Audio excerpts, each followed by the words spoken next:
Hello friends, welcome to my YouTube channel. इस video में हम बताएंगे कि फ्रेशर इंजीनियर को एक बेसिक नॉलेज क्या क्या होना चाहिए। जैसे कि बीपीएस, इसे बोलते हैं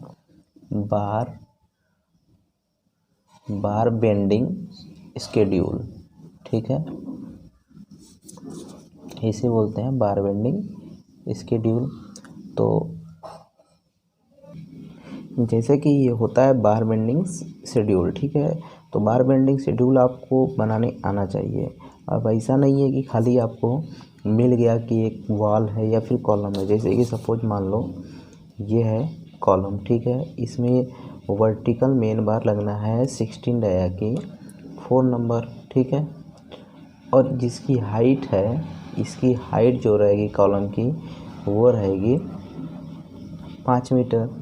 ठीक है, तो आप क्या करेंगे, सिंपल आप अपने स्टील जो 12 मीटर की स्टील रहेगी उसमें 5 मीटर कट कर देंगे। ठीक है, एक स्टील निकल गई, 5 मीटर पे दोबारा कट किए, 2 स्टील निकल गई, यानी 5 मीटर 5 मीटर बच गया हमारा माल 2 मीटर। ठीक है, अब ये 2 मीटर जो माल है ये तो इसमें लग नहीं पाएगा, ये वेस्टेज आएगा। ठीक है, तो आपको अपने किसी डायरी में, ठीक है, अपने किसी डायरी में नोट कर लेना है कि 2 मीटर 16 डाया का हमारे पास माल है।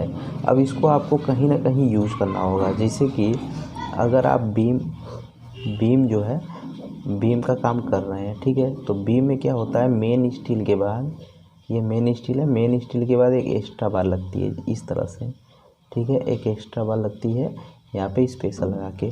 उस एक्स्ट्रा बार में इसको यूज आप कर सकते हैं कहीं कहीं पे। ठीक है, जहाँ पे बीम का स्पेन छोटा होगा और लगभग 2 मीटर के करीबन उसमें लगेगा, ऐसा लगता है। ठीक है, तो यहाँ यूज कर सकते हैं। इसी टाइप का स्टीरप्स की बात आती है। स्टीरप्स अगर आप 250 बाई 250 कॉलम का कर रहे हैं तो उसमें आपको लगभग 840 mm का एक स्टीरप्स की पीस निकलेगी। ठीक है, तो 12 मीटर में कुछ स्क्रैप बचेगा।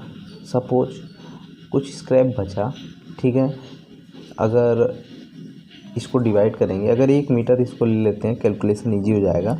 अगर 1 मीटर है, ठीक है, तो 12 मीटर में पूरा 12 पीस निकल के आ जाएगा, 12 पीस। ठीक, लेकिन अगर वही 0.85 होता तो कुछ पीस इसमें से बचता। ठीक है, तो वो पीस कितना लेंथ का बच रहा है, लगभग अगर वो 800 के आसपास भी बच रहा है तो उस पीस को रखना है। ठीक है, उसे कहीं यूज करने के लिए। ये सब अपने ध्यान में देते हुए हमें बीवीएस बनाना होता है। दूसरी बात आती है ऑटोकैड की।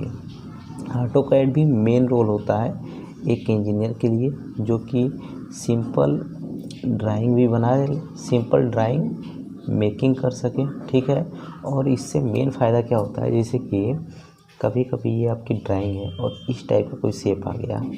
ठीक है, ये शेप आ गया और यहाँ से कुछ एक शेप आ गया, तो आपको ये जानना होता है इसके बीच का डिस्टेंस क्या है। ठीक है, इसके बीच का डिस्टेंस क्या है, तो और ये आ गया और ड्राइंग में आपको ये डिस्टेंस शो नहीं किया है, तो आप ऑटोकैड से सिंपल जाके ये डिस्टेंस को शो करा लेंगे। ठीक है, अगर ये ऑटोकैड आएगा तभी आप कर पाएंगे। अगर सर्कल में कोई इस टाइप की स्लैब है, अब इसका पूरा एरिया निकालना आपके लिए मतलब काफ़ी लंबा एरिया है, तो निकल तो जाएगा लेकिन काफ़ी टाइम लगेगा। लेकिन ऑटोकैड की सहायता से आप पूरे का एरिया सिंपल तरीके से निकाल सकते हैं। तो ऑटोकैड भी इम्पोर्टेंट है। ठीक, इसके बाद आती है ability for read drawing plan and section. ये भी मोस्ट इम्पोर्टेंट है एक सिविल इंजीनियर के लिए। किसी भी कंस्ट्रक्शन ड्राइंग को रीड करना, उसके प्लान और सेक्शन को। प्लान क्या होता है, प्लान इस टाइप का होगा। ठीक, इसमें कॉलम शो कर देगा, यहाँ कॉलम शो कर दिया, इस टाइप का प्लान होगा, यहाँ पे कहीं कॉलम शो कर देगा। ठीक है, जहाँ भी रहे, मतलब टॉप से जो चीज़ दिखता है उसे बोलते हैं प्लान। ठीक है, ये टॉप से ये आपका विंडो है, इस टाइप का प्लान रहेगा। ठीक, तो ये प्लान होगा। अब सेक्शन की बात किया जाए, अगर इसका फाउंडेशन है तो फाउंडेशन कुछ इस तरह से होगा। ठीक है, सही से बना देते हैं। अगर ब्रिक का आप कर रहे हैं तो ब्रिक का फाउंडेशन, स्टेप फाउंडेशन अगर है तो वह इस तरह से होगा। ठीक है, तो ये आपको एक सेक्शन उठा के दे देगा। तो इसे भी रीड करना आना चाहिए, ठीक है। और ये भी रीड करने आना चाहिए, प्लान भी। तो ये चीज़ भी ज़्यादा इम्पोर्टेंट है एक फ्रेशर इंजीनियर के लिए।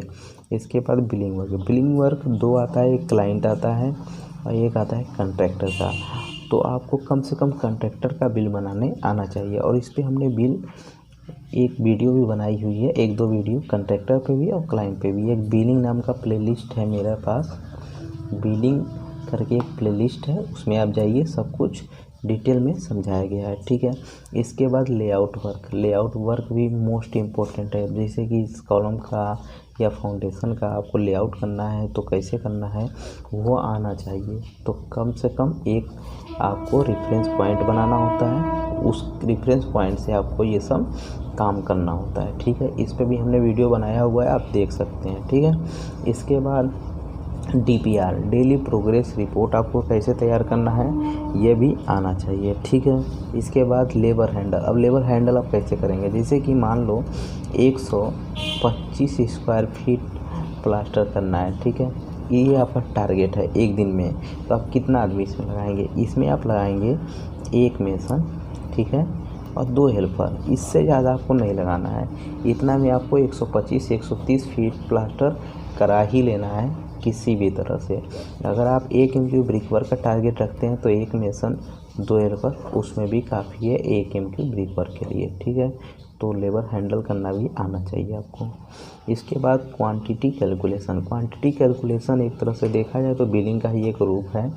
इसमें आपको सब चीज़ की क्वांटिटी निकालने आना चाहिए, जैसे कि शटरिंग हुआ, ठीक है, सरिया कितना लगेगा, शटरिंग कितना लगेगा, कंक्रीट कितना लगेगा, ये सब। जैसे कि suppose 1 metre by 1 metre column है जिसकी हाइट 3 मीटर है, तो इसका वॉल्यूम कैसे निकालेंगे, length into breadth into height, ठीक है। तो इस तरह से निकलेगा, यानी आया 3 MQ।